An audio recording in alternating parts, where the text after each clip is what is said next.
Well, it's been 11 long years since the 9/11 attacks, which left 3,000 world citizens dead. 3 buildings were completely demolished that day, which left behind a toxic cloud of dust and debris filling downtown Manhattan for the weeks that followed. The dust was pulverized concrete, asbestos, metal particles, and glass fibers, among many other poisonous materials, all of which were inhaled by 40,000 first responders and residents who rushed to help dig through the debris to search for survivors. Since then, estimates of 1,000 first responders have already died from 9/11 illnesses, and thousands more are dying right now. Now, it's been a source of passionate debate among certain politicians. This is Congressman Anthony Weiner trying on the House floor to plead for bipartisan support to give health care to the sick and dying first responders. It's Republicans wrapping their arms around Republicans rather than doing the right thing on behalf of the heroes. It is a shame! A shame! And finally, Obama signed the Zadroga bill in early 2011, which provided $2.8 billion in health care for the 9/11 heroes. But it wasn't even until this year, 2012, that the U.S. government acknowledged that the 50 types of cancer causing the die-off of first responders is linked to the poisonous dust cloud. And yet, not a single first responder has even seen a dime from the Zadroga bill, despite thousands having applied for compensation for their illnesses. So, to talk to me more about this issue and the struggle the 9/11 first responders are facing today, Michael McPhillips, a first responder and board member of the Feel Good Foundation, joins me from our New York studio. Thank you so much for coming on, Michael. Oh, thank you for having us. So I understand that you're still dealing with some illnesses related to your efforts at Ground Zero. Can you give us an update?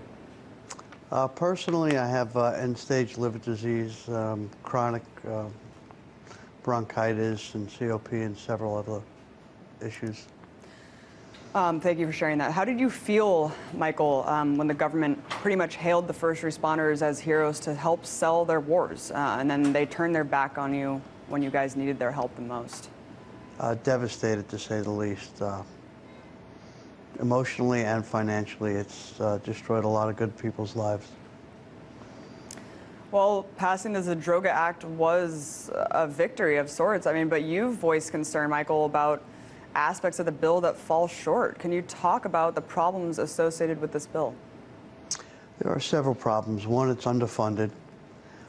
With cancer being added, it's going to eat the money right up for the medical care. Number 2 is nothing has been paid out yet. And it's through no fault of Sheila Birnbaum. She's been doing a wonderful job.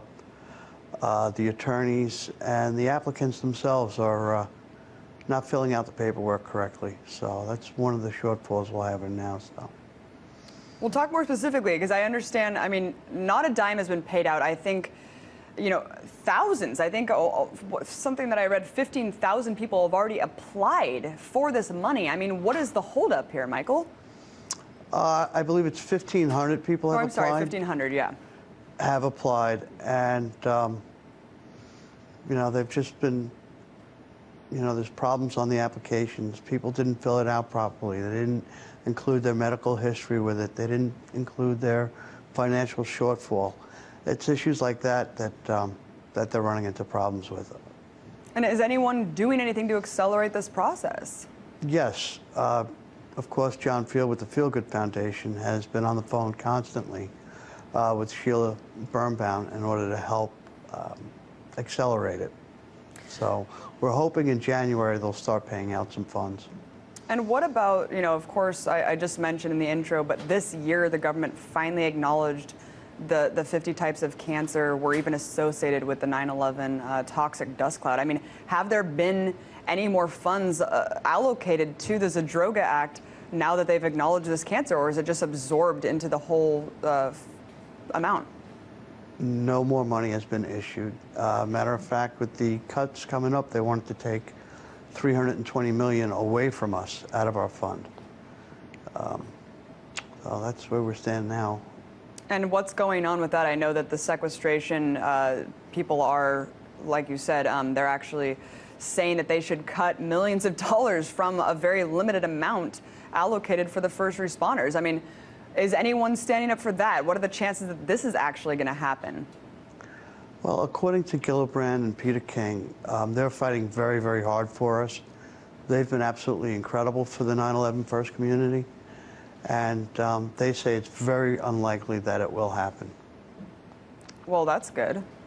So what's going on with the Feel Good Foundation now? I mean, how can people help? I think a lot of people, first of all, they don't know about this issue, really. It's kind of underreported, Michael, and I don't think a lot of people really realize what they can do to help. I mean, they think that the government allotted these funds and that it's kind of taken care of, cases closed.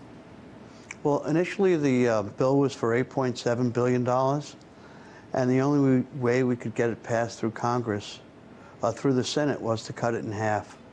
So I believe it's $4.8 billion or something close to that, which really isn't a lot for 40,000 people that have been affected by the illnesses and by the dust cloud. So, well, Michael, EPA Chief Christine Todd Whitman, of course, we all know, said in a statement immediately after 9/11 that the air was safe to breathe. And obviously, the government wanted Wall Street to immediately be reopened for business following the attacks. I mean, do you think that would give some peace to the first responders to see some of these people held accountable that knowingly lied? oh, absolutely. I mean, you know, getting Wall Street up and running was more important than our lives and our well-being, and that's just unacceptable. Well, what happened? They should be held accountable. Well, I mean, what happened? I mean, the government just said case closed on that as well, that they couldn't be held accountable. I mean, is anyone doing anything at all to help hold the people accountable that did knowingly lie and put 40,000 people's lives on the line just so Wall Street could run? I don't believe so. And honestly, I don't really know enough about that. All I know is that we did go in. We were told the air was safe. We weren't given proper ventilators or, face masks in order to prevent inhaling the toxins, and we're all suffering now from it. Indeed. Well, thank you so much for coming on, shedding a little bit of light on the ongoing struggle that you guys are facing. Could you give us a website really quickly of where people can go to learn more?